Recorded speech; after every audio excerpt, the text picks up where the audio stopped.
Yeah, it does happen a lot. I mean, and to me, it comes down to two things, and really one core thing. How did the audience get built in the first place? Yeah. Right. So it's almost like if you built this audience, but it came over the last decade of you just randomly connecting with people and people connecting, you just kind of built it.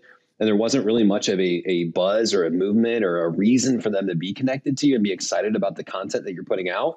Then yeah, you've got 20,000 followers or 20,000 connections, but none of them are engaged. None of them know who you are. You haven't been consistent with content. So they're not expecting to see more of your stuff. Versus there were times when I was coming up, and I mean, I had 0 followers in 2019 and I have over 20, I think around 21,000 now. I Right. built it from scratch.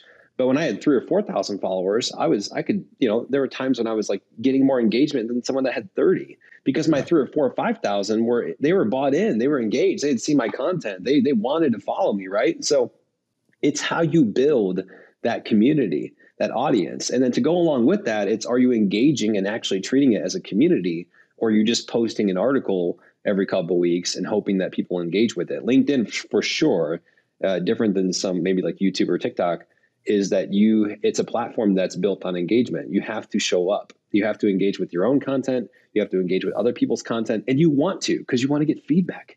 You want to know, what are your ideal clients? What are your target audience? What are they talking about? What questions do they have? How do they react to your content? What other content are they reacting to? What do you see and show up that's a common thread in the comments, and then you can take that and use that to create other content.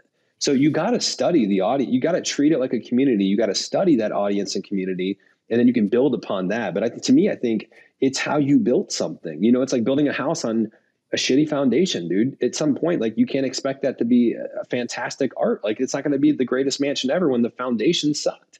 Well, and that's kind of Versus my thought here is like, do we just scrap the whole foundation and rework it, no, or do we just keep building levels on? It's a little rickety.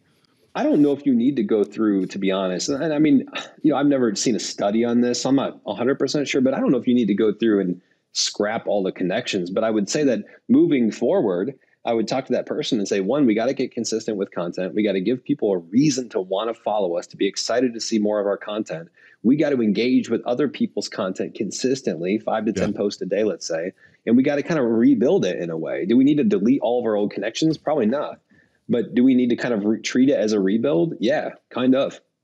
Thanks for watching Mark Savant Media. Here we're going to help you create a better content in less time and turn that attention into income. If you love this video, you're going to love these videos here. Click the one. Me and my team specially selected this just for you. Click the link. Check out the video. I'll catch you here next time on Mark Savant Media.